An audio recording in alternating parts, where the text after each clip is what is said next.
Welcome to Kali Tribune's regular podcasts, Basic Notions of Metaphysics. We were doing this podcast for, I would say, 2 years now. And there were a whole lot of questions about specific subjects. We covered the main notions of metaphysics that we tried to give some clarification of in the light of our understanding, of course, which is to a large extent colored and qualified as Christian understanding. So let us keep that in mind always. And I was waiting for a moment when someone will put me a real tricky question. That is the question trickiest of all. And this question is, what is metaphysics? Now, one of our readers, Jack, asked this question, and one other question, that is two other questions I will answer here. So I will try to kill two flies with one stroke to give us some further explanations about notions of metaphysics, this time the very notion of the very metaphysics itself, and to answer his very simple but for that reason very difficult questions. Now, Jack asks, and I will cut short the question just to keep the substance. I'm having trouble with very general questions of sort. I can't understand what is meant by the word metaphysics. Is it something impossible to wrap your mind about? It feels like I should phrase it as the quote-unquote complete understanding of the world. Am I on the right track? To start from the end of the question, to the last sub-questions, yes, I would say you are on the right track, but you can very easily lose it. Because the path of metaphysics is quite a tricky one. And one of the understandings, or I would say one mode and quality of the complete answer to this question surely involves complete understanding. But this nature of complete understanding has to be understood properly. And various philosophers, metaphysicians, or even religious traditions, if they have a metaphysics, and usually they do, had a different understanding of this. Now, it is very natural to have trouble with this general question. On the other hand, I would say it is very usual to have some understanding of answer.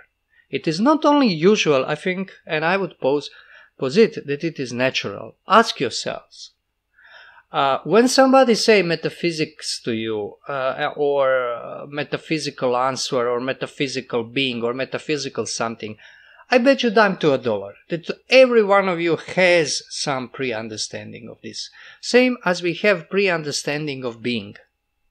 These are things that we do understand on some level, but this understanding is initially not articulated. I would now interject my own understanding, which is not my own original contribution to history of philosophy, but stands in the line of what I call tradition with capital T, and includes Aristotle.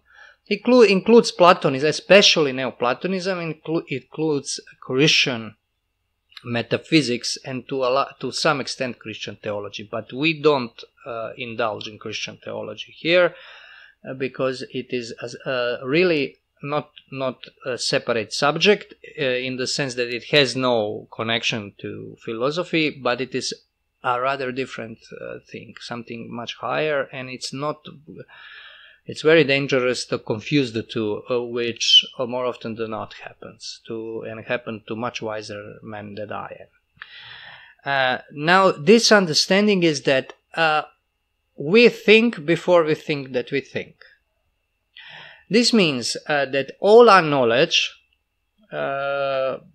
is based on pre-existing knowledge. That is, that there has to be some knowledge already. There has to be being of knowledge in order to have further knowledge. You cannot start from nothing.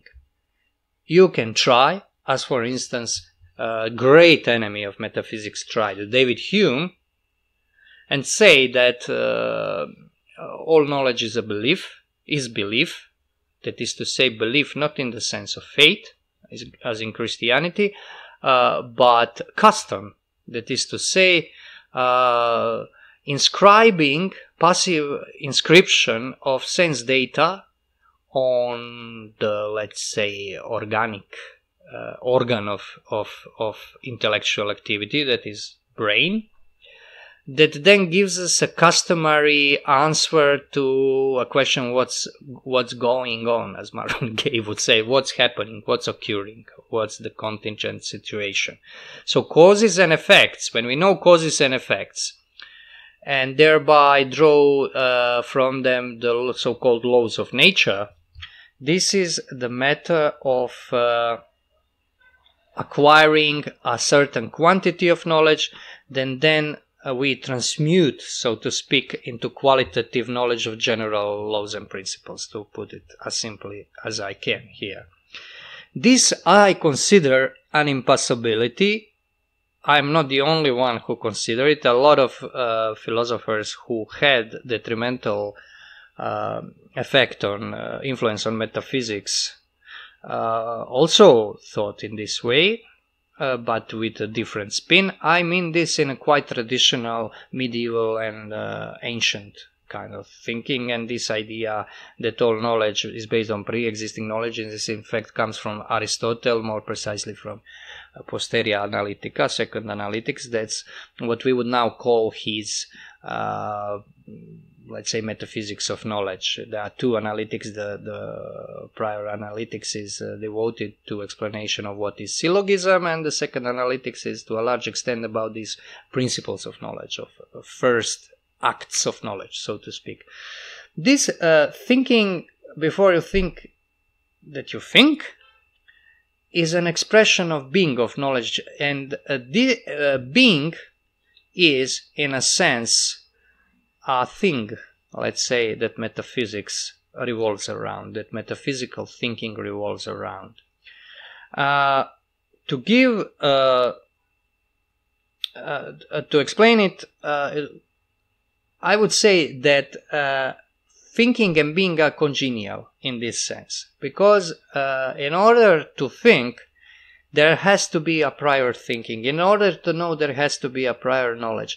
And this prior knowledge is not some kind of something that is acquired in time, although we can have an impression that this is the case because we live in time and think temporally, discursively. So we don't see this primordial intuition that is in fact present. This intuition is congenial with reality. And this is very important. This is very simple thing that very competent philosophers miss. Because it is so simple and it is so intuitive, but it requires reflection. This is intuition that is of the first thing that is, however, not first for us, because we have to come to this. We have to recur into ourselves in a way to realize this. And this means that being, this term, which is not a concept, it is an act, an energia, is something that is present in a same intensity and in the same level of reality, both in us and in what is outside us. So we are, in a sense, through it, we are one with, let's say, world, in a somewhat qualified sense, one with creation. In fact, because I'm talking from this perspective, I would say that this is our congeniality with all things, because we are all created. Now, to get back to the straight answer, what is metaphysics? Metaphysics, as Aristotle defined it, although he never called it metaphysics, is the science of the first causes and principles. I would translate it as science of origins. So if I would say, for instance, that this knowledge of being, this realization of congeniality of being in mind is metaphysics, I would not be entirely correct. I would be correct only then when I would add that by realizing this congeniality, I realize that there is a higher origin to this. And this origin is the first origin. And metaphysics gets you, in this sense, is a science, is a form of activity. It's a habitual knowledge based on realization that everything that is caused by something that is higher, that very being of all beings is provided from on high, that is to say, by something that is even, as in Greek we would say, hyperousios, above being.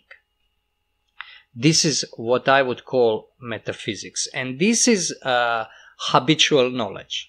It is more like a quality of knower, something that man acquires through his knowing, through his realizations, and through his thinking. Then it is a system. It is not system. Metaphysics is never a system, and this is this is an attitude that I have, and it is based on interpretation of ancient and traditional metaphysics. Metaphysicians of modern age would strongly disagree, and 90%, even more, of professors would disagree or would just stand puzzled why I say this. Because I listen to a great deal of lectures, you have them on internet, very good professors, very good experts, that miss this simple fact. Now, this is very important in answering your question, because it ends with a presumption that metaphysics is some kind of complete understanding of the world. And I said that it is more or less right. Now, this understanding that I have put forward as a proper metaphysics would be understanding of the whole of being to an extent that it is possible for a finite human being.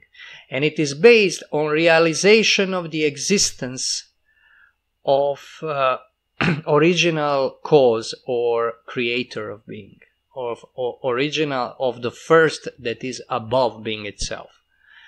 And I would put it in the symbolism of light. It is the knowledge that that accomplished to see all things in the light of their origin. This is what how I understand metaphysics. But this is, and mind you, this is not really fate. It is a product. I would say it is a product of fate in a Christian sense, but it is not really theological knowledge. It is not really some kind of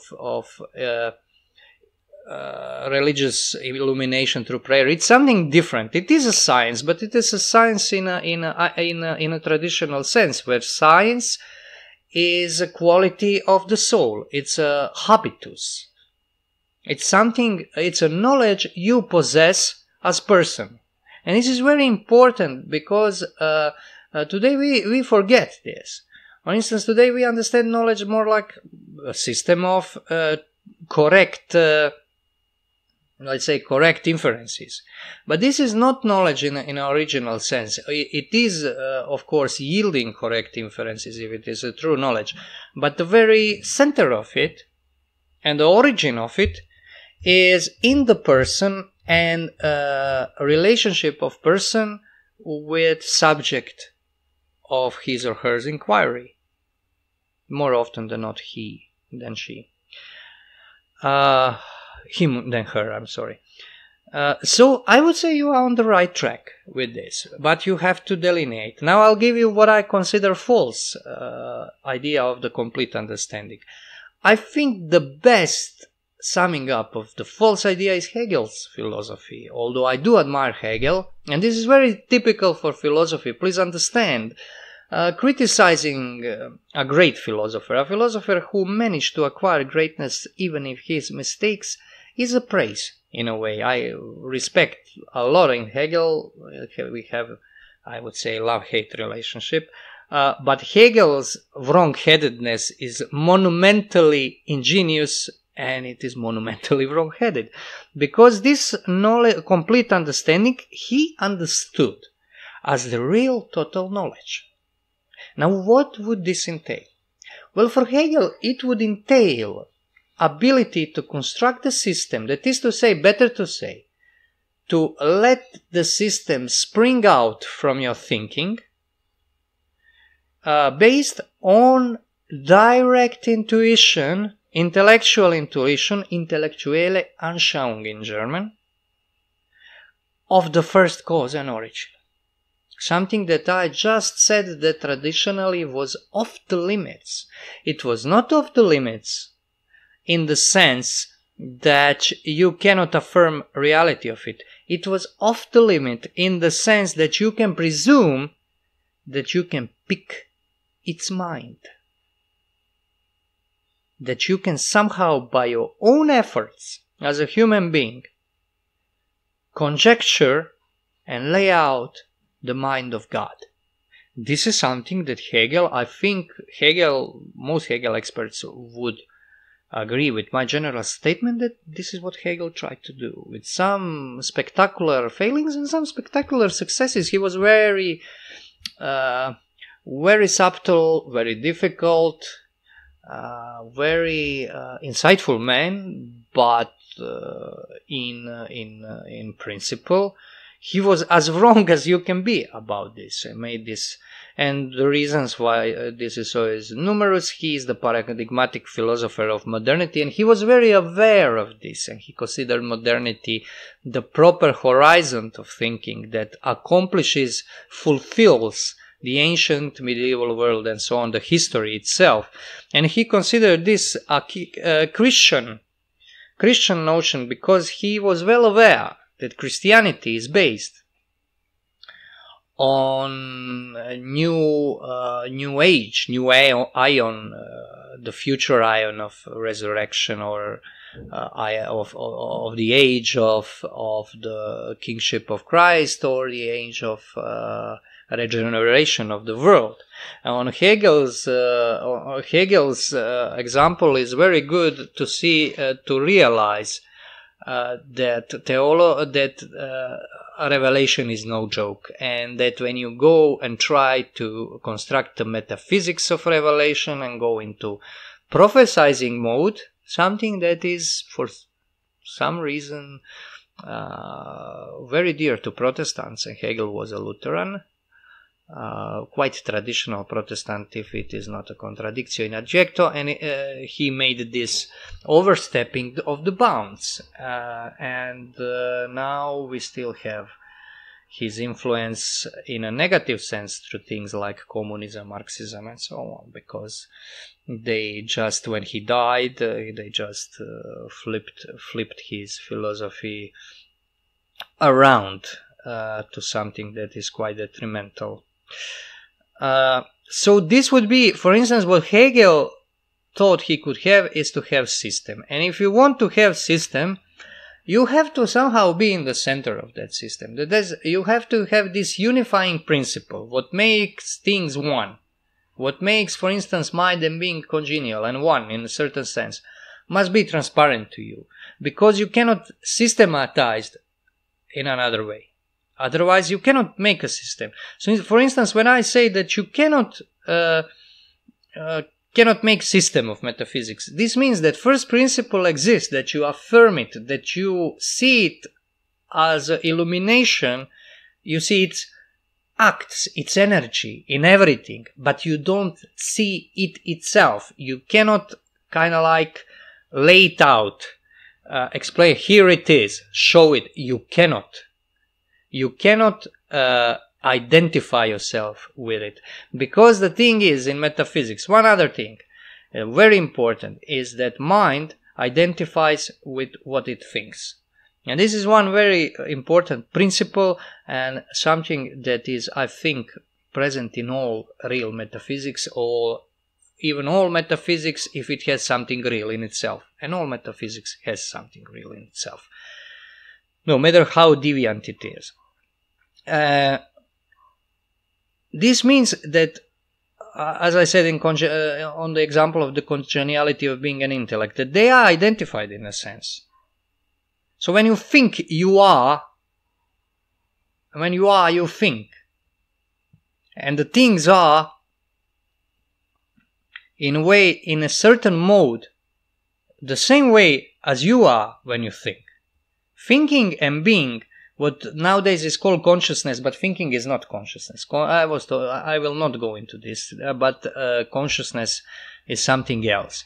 So thinking and being are both real. That is because they are both act. They are both product of the same act in different quality, different mode. But they are in a certain sense one. So if you say that this one that is doing the act, the origin of the act, is someone or something you can put in the system, that means to say to bring God from the sky down to the earth. Whether you think of God in abstract terms or in personal terms, it's I don't know which one is worse, because when you secularize him in personal terms, you'll turn him in Vladimir Ilyich Ulyanov Lenin, who cannot die, has to be preserved as a mummy on the Red Square. Whereas when you put it down as a principle, you get a system that explains everything and gets destroyed by reality in a moment. So these are, I would say, the proper or improper understanding of metaphysics and what metaphysics is. Now the second question, and this one is even harder, but it's very interesting to me, and I put it to myself many times. It goes as follows. Why the opposition to it, that is metaphysics? I read that Vienna Circle really tried to eliminate it practically, yeah? They did. Why was the modern philosophies, like analytical philosophy, so anti-metaphysical? What is the relationship between metaphysics and our modern science and technology? Also, how do you know something is metaphysics when you see it? Again, from the last, you know something is metaphysical when you don't see it. And you know that it is. This is quite, I think, correct qualification of metaphysical.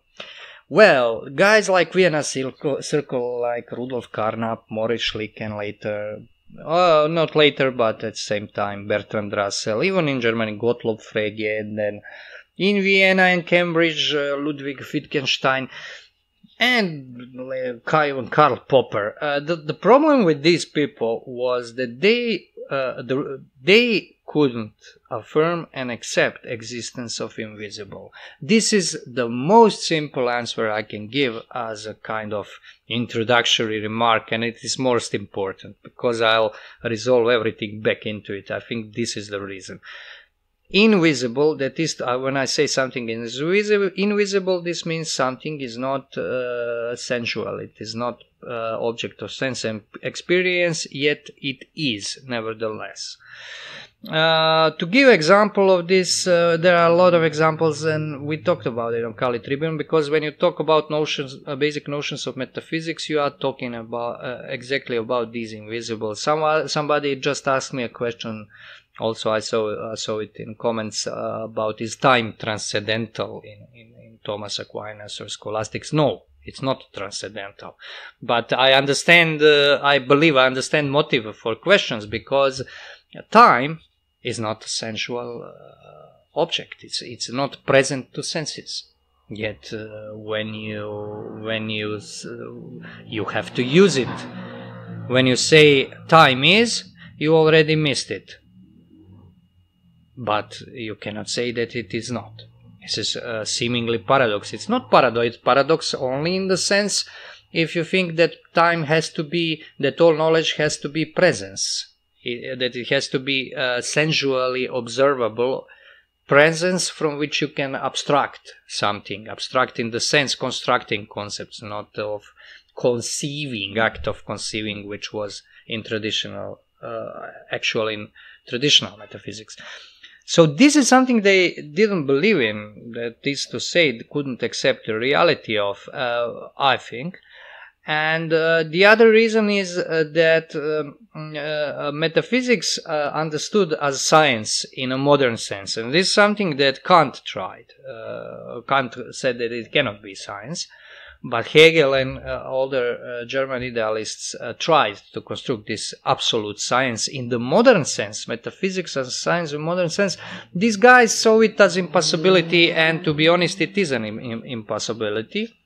But they, in a roundabout way, I think, tried the same thing. The whole of this, as one historian of philosophy said, black comedy, that is called English Anglo-Saxon analytical philosophy, seems to, for me, seems to be just a variation of old empiricism with all its problems, inherent problems, and I think, and I have written this a few times, I think that the main motive of this kind of thinking is a quest of certainty, and with its moral equivalent in security.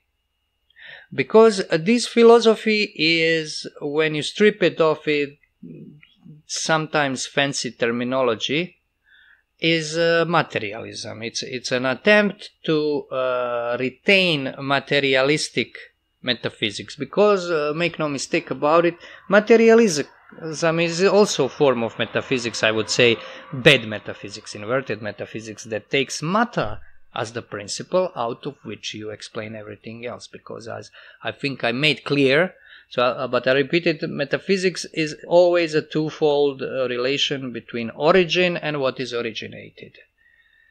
So its only question is what the origin is. And in modern times, people started doing something that was not done before.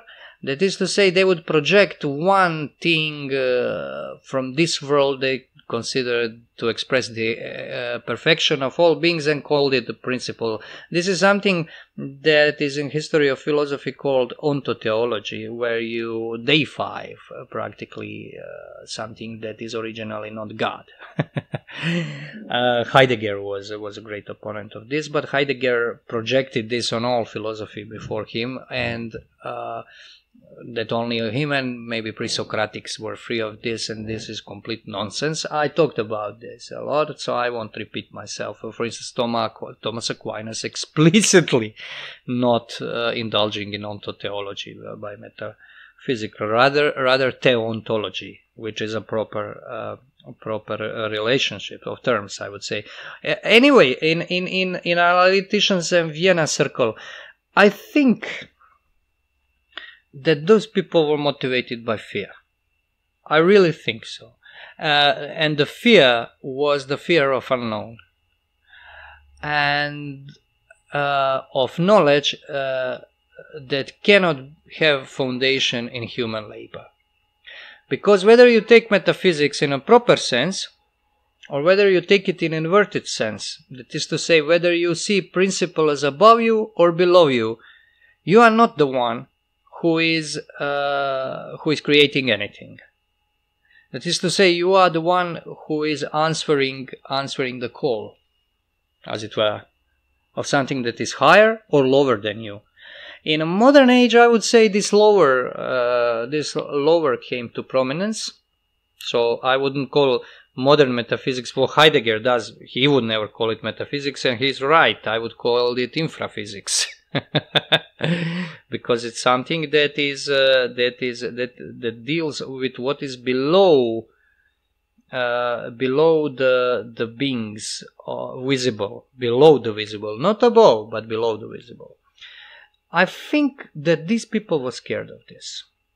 Those that were smarter among them, I think some of them were rather impaired in a sense that they simply couldn't see what most people see. Because not most people are metaphysicians or philosophers, but most people deal with invisibles whole their life. They don't think about it that much, but you cannot You cannot but be in it. And this philosophy tries to completely close the sky, completely close this upwards vector of thinking, and remain on the level of surface, remain with both feet firmly on ground, indulging in technology, in discoveries of ever furthering discoveries of possible combinations of sensible objects. But this is simply in our day and age, we can see in this age of postmodernity and dissolution that this is impossible, because once this happened, the cracks opened in this materialistic world, the cracks towards below, and all kinds of infernal things slipped through them. If you see, I find it funny, and I talk a lot about this and write a lot about this in this attempts to counter these revolution of erasing sexes, of erasing human beings in post-humanism and so on. Humanity. People are trying to to use these materialistic methods. So they say, for instance, when somebody says that men can choose to be a woman, they invoke biology, but they invoke wrong thing. Because this is beyond biology, this is below biology, this is metaphysical thing, this is inverted metaphysics, this is something that comes from, I would say, invisible sources. It doesn't come from the different understanding of materialism, as it seems at first sight, because it begins from materialism, but it goes deep, it goes down. So it has this infernal metaphysical dimension. And they are not fit to combat this because they made it possible in the first place. I have not an ounce of sympathy for anybody thinking in this way, who is now faced, as it happens in England or USA, with this mania of dissolution of everything, because the very civilizational matrix built on this kind of intellectuality made it possible in the first place. So people who don't realize this, they don't really deserve to be taken seriously, in my opinion.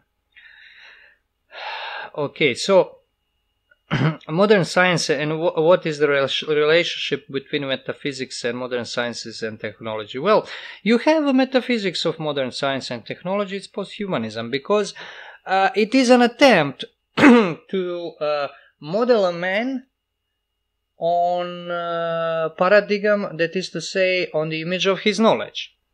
For instance, if you are modeled in the image of metaphysical knowledge, in a proper sense, you won't rely on modern technology or anything like that is applicable.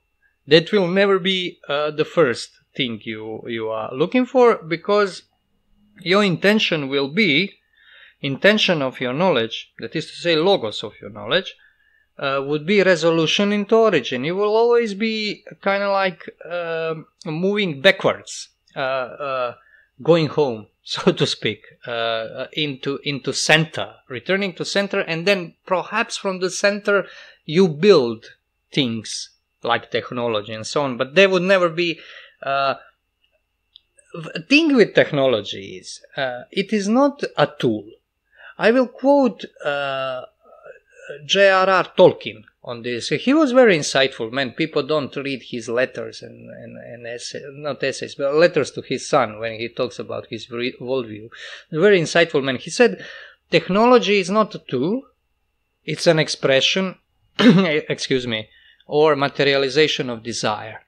And in this, I think he hit the nail on the head with this. It is a materialization of desire. It is the desire to control, or to put oneself in the center of metaphysical center of all. Having that complete understanding you asked me about, Jack, in a sense that is highly perverted, And the ironic consequence is complete loss of understanding, because this kind of knowledge disperses into nothing. Now you have dispersion of not only science into branches, but branches branching into infinity, or in possibility of communication and possibility of constructing, each kind of conceivable form of gadget. But this also means complete externalization of human being. And post-humanism would be that, externalization, when you would have as a human being nothing inner in you. This would mean you would have no soul, you would have no mind, you would be akin to a machine, something that is dead but moving efficiently. So this would be, post-humanism is a metaphysics of modern and postmodern, let's say, technology. So okay, we already broke our time limit. I think this would suffice, I hope. And there was still one question, but it is out of context. I'll answer it nonetheless, so you don't think that I consider it irrelevant.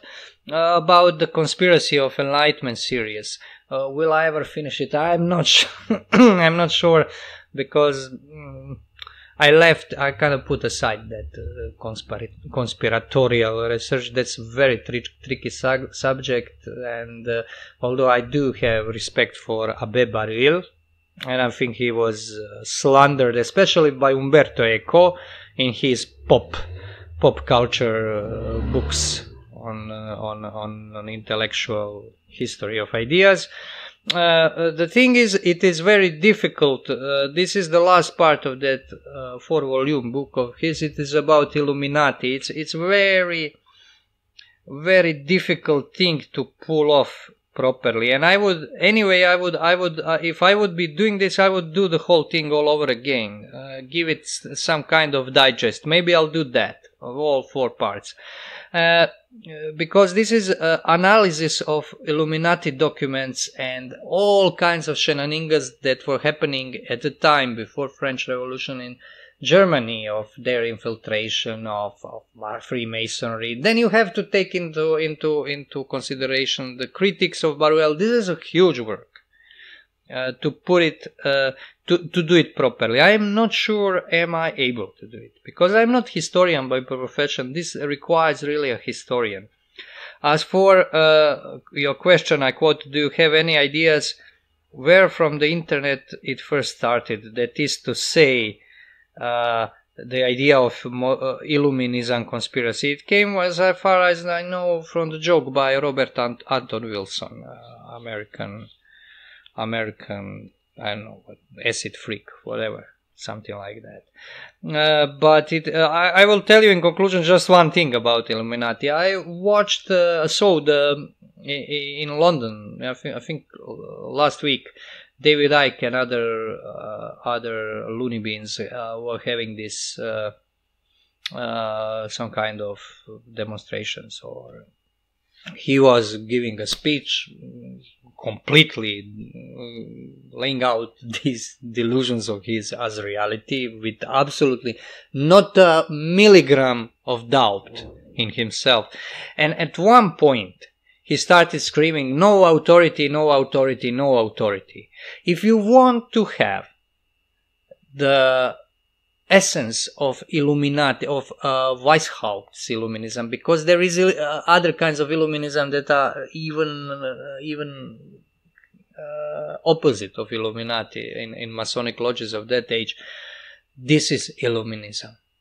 No authority. The purpose of Illuminati were, I would say, anarchist individualism in a sense of something that is more akin to metaphysical libertarianism than anything, socialist libertarianism than anything else. And all those conspiracy theorists, when you scratch the surface, are in fact holding exactly this kind of principle as something that is desirable, as something that means freedom. So go figure. I don't know. So I don't know. I'll try to make a digest of conclude, finish the job and conclude about Baruel, but I can't promise you when. Anyway, hope this answer. This was a satisfactory answer to your question, Jack, and to others. I hope that you didn't find this redundant. This is summing up of what we do on basic notions of metaphysics. Thank you for your attention. Hear from you soon, I hope.